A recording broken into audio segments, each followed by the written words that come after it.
We got some straw up here next to the coop to keep them warm tonight.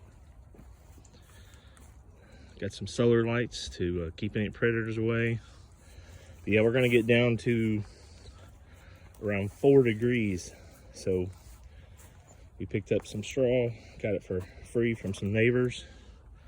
And this is just gonna help keep them pretty insulated, keep the wind off of them. That way they'll be all right through the night. Keep them warm and toasty.